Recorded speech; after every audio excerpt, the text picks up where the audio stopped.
Hi, friends. Welcome to Holly's Highlights, a podcast designed to encourage, inspire, and equip you to intentionally live your life full of purpose. I'm your host, Holly Kirby, motivational speaker, leadership cultivator, marketing strategist, and personal cheerleader. Let's check out today's highlight.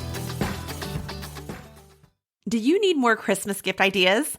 After all, don't forget the kids' teachers, the neighbor gifts, the gifts for your girlfriends, and book club, maybe your favorite checker at the grocery store, or the mailman who has delivered their fair share of packages to you this season, or your siblings, your parents, your grandparents, basically anyone in your life. Well, make it easy. Order copies of Facelift, Embracing Hope Through Your Heartaches, whether using as a quick read, a personal application for self-development, or even discussing as a group.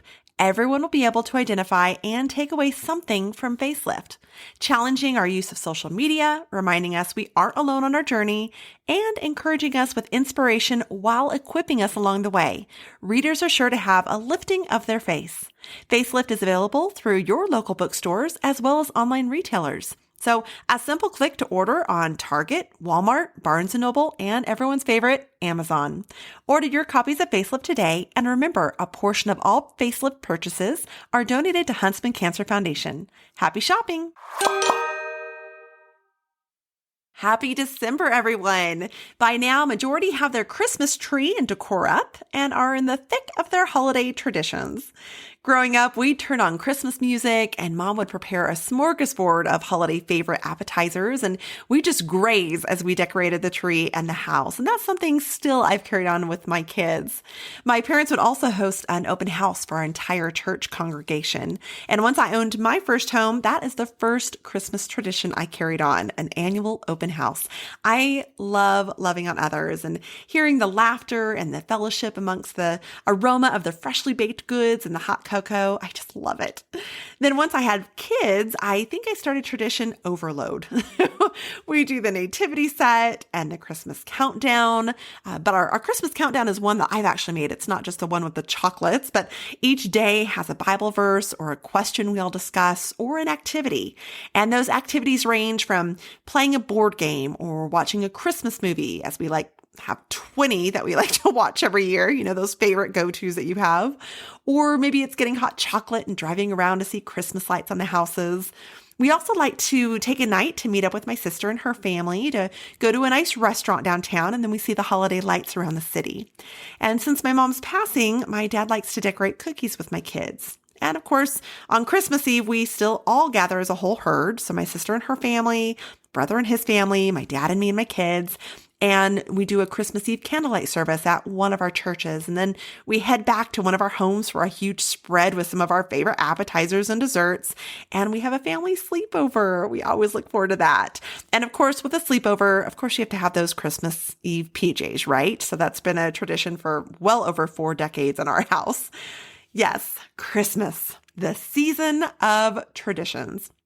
Now, I think it's fun to learn about different traditions of others as it helps us keep an open mind and kind of broaden our perspectives too. It also helps us show respect for other cultures or family beliefs. I think getting to experience other cultural celebrations or traditions can be fun too. As I was researching different cultures around the world, I came across some unusual traditions. So maybe you think you have some odd things that go on in your family for traditions. Well, check out these. So in the Netherlands, Dutch children place their shoes by the fire for Sinterklaas to put gifts and treats in them the night prior to December 25th. But just as in the United States, how we joke around about, giving naughty kids coal in their stocking, well, naughty kids in the Netherlands are given potatoes. Now, I don't know about you, but that just makes me want to assemble a Mr. Potato Head. In Germany, every year, they hide a pickle somewhere in the Christmas tree, and then they give a gift to the child who finds it.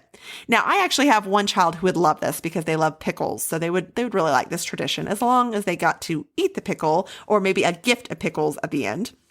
And then in New Zealand, you won't find a traditional pine Christmas tree featured there. Instead, it's the pohutukawa tree, and it's their tree of choice for New Zealand. It's a bright red tree, and it's featured on decorations and Christmas cards and even in their Christmas songs.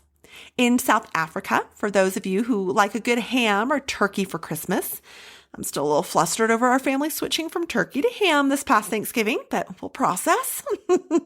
Well, you won't find either of those at their Christmas table. Instead, in South Africa, they like to do fried caterpillars, which they think brings extra luck in the year ahead. Now, I don't know about you, but just the thought of having to eat a caterpillar, it doesn't really seem to coincide with the term lucky. In Finland, on Christmas morning, they eat porridge. But caution, this is not one for those who are allergic to nuts. As in this one, whoever finds the hidden almond in the porridge wins. Now, I could go for their other tradition, though, of warming up in a sauna together. Especially here in Utah, where it's cold, a hot tub is definitely on my wish list. And then in Italy, it's not December 25th that's celebrated, but the eve of January 5th, where, according to folklore, an old woman named Befana fills children's stockings with candy and presents. And as it is with the United States Santa, Befana comes through the chimney. However, instead of milk and cookies, it's wine and local delicacies that are left for Befana. Well, why do we even have traditions? According to Frank Sonnenberg, author of Follow Your Conscience, Make a Difference in Your Life and in the Lives of Others, he says that traditions represent a critical piece of our culture. They help form the structure and foundation of our families and our society, and they basically remind us that we're part of a history that defines our past, shapes who we are today, and who we are likely to become tomorrow. Now, according to an article in UNC Health Talk, there are actually 3 benefits of traditions too. The first one they mention are the holiday traditions that help ground us. According to Dr. Schiller, a UNC Health clinical psychologist, says traditions specifically bring up positive emotions associated with memories from our childhood, past times that were meaningful, or loved ones who are no longer with us. The second benefit is performing rituals gives us a sense of purpose. According to Dr. Charguia, an associate professor in the Department of Psychiatry at the UNC School of Medicine, when we lean into things that are familiar and reliable, then anxiety, worry, and stress just tend to melt away. And the third benefit is the holiday traditions encourage connection and community. Now, I think those who watch the Hallmark Channel, especially during Christmas, would agree with this one. Now, traditions are like a structure of sorts. Our children, and us too, if we're being honest, crave structure. And whether any of us will admit it, it can often provide a sense of comfort and security. Now, it's important to note, though, that not everyone has some happy thoughts at Christmas. But good news is you can start anytime making new traditions with family and or with friends. But what about as seasons change? Now, some of those traditions are going to fade, and that's okay for the transition of those traditions.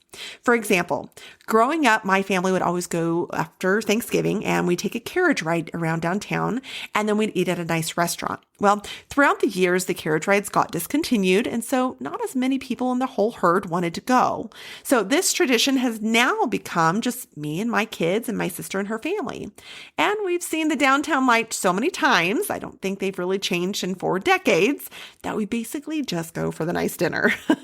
But that's fine. It's a tradition that's morphed a bit, but as traditions bring a sense of unity and belonging and bonding, it's still important to find what works for the season that we're in. So, for example, are children away at college? Well, have the conversations about what they'd like to keep when they come home. So include them in the decisions, as well as make sure to communicate by sharing with them which ones are most important to you. So those non-negotiables. Perhaps you're newly married. Well, what traditions will you keep from each of your families? And what new traditions will you start as a new family unit? When I got married, I knew it was important to my former husband's parents, the tradition of attending their Christmas morning open house. So I made sure every Christmas morning that we were there. By the same token, Christmas Eve candlelight service was very important to my side of the family. So we kept that tradition going as part of my side. And a new tradition that we started just for us was collecting an ornament to hang on our tree that represented that year we were concluding. So what will you bring from each home and what will you start anew? Then as you have children and as those children age, what traditions will fade and how can you branch out to make new traditions? So, for example, we used to do breakfast with Santa when my kids were younger, and they have made that clear to me that they have outgrown that. So we now have replaced going and having breakfast with Santa with going to a hotel for a night stay during the month of December. Now, it might just be to go swimming, or it may be to visit a local town's Christmas festivities. It could be taking friends with us or just time alone with the three of us. But we've said goodbye to some traditions and we've been able to embrace new. Or perhaps parents. Perhaps your parents are like those with the movie of Christmas with the Cranks, and they've decided to book a sailing to the Caribbean for the holiday getaway, leaving you wondering who's going to carry on the tradition that they had set. Or perhaps as they age, where they're just no longer able or even around to carry on a tradition that they're known for ensuring is still done. So is that tradition that was anchored by that certain family member going to end and just have those memories treasured, which is fine? Or will one of the other family members step up and pick it up in their honor? Now, it's important to note that traditions don't have to stop at Christmas, okay? Traditions strengthen relationships throughout the year, creating those memories and imparting those family values through such activities. So by doing so, you actually preserve your family culture and you strengthen the bond of your family. Especially as a family grows, such traditions can help connect those generations and, of course, just give everyone something to look forward to, which we all could use, right? And then there are many types of traditions that we need to look at. Some are going to be the ones that have been inherited from generations, which you tend to keep in honor and remember the past. So such as my decorating for Christmas with Christmas music on and food spread out on the kitchen counter. That's in memory of my mom. Others are going to be in part of our culture. So such as fireworks on the 4th of July, perfect example, right? If you're here in the US, you expect to have some type of 4th of July firework. Others are going to be that impact by showing care to others or being involved in our community. So that's service. Now, I think our Secret Santa and Secret Cupid would apply here, where every year my kids and I choose those who need some just extra loving on, whether it be with Christmas gifts or a Valentine card with flowers and chocolates. And then we take that and we doorbell ditch them to leave the goodies so that we can still remain anonymous. Other traditions will be religious. I guess you could say Christmas Eve or Easter service would fit here. Others might teach a practical skill or a lesson, such as when my brother's now wife started joining us for Easter, she would bring birdhouses for us all to paint. And we loved this, but there were so many practical skills beyond just painting, right? There's patience, there's sharing of the resources, there's not comparing, there's making sure that you encourage others and finishing what you start. So many things went into painting those birdhouses. And then, although all of these things can be fun, some traditions are just for that, the sake of fun, like leaving a path of green footprints around the house and many other shenanigans that my children wake up to on St. Patrick's Day. So ask yourself some of those questions. What traditions do you have throughout the year? And why do you have them? Are there any traditions that have seen their season and it's okay to fade or transition from? Any new traditions that should be started? And who might you be able to invite in to enjoy some of these traditions? Think of those who don't have family nearby or not able to get home for the holidays. Those who live alone or might not have grandchildren but would enjoy being around yours for some of those activities. Or maybe those who are housebound. Think of the college student, the widow, the widower, the single parent. How might you be able to reach out and involve them in your traditions? Now I realize that not everyone wants to get together with their family or doesn't have family nearby to be able to have traditions with.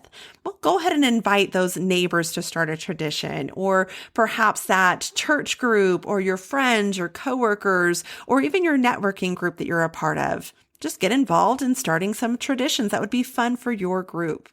Now, I'd love to hear about one of your favorite or even craziest holiday traditions. Connect with me on Instagram at Holly Kirby, that's HOLLYCURBY, or on Facebook at Holly's Highlights. Whether old or new, may we remember it's not so much the tradition itself that needs to be perfectly executed, but the time spent with those we hold dear, which matters most. As author Tanya Dalton said, traditions aren't about adding more to your busy schedule. They're about filling your time intentionally. Well, may the traditions we create and implement today be the memories our children and loved ones cherish in the future. Merry Christmas, my friends. Thank you for joining me on this journey of life. I hope that today's highlight has been encouraging, inspiring, and equipping so you can go out and live your life full of purpose. I'd be honored if you'd take a moment to leave a review, or better yet, subscribe. We can also stay in touch by joining my email list at hollycurby.com. That's HOLLYCURBY.com. Until next time, make it a great day for a great day.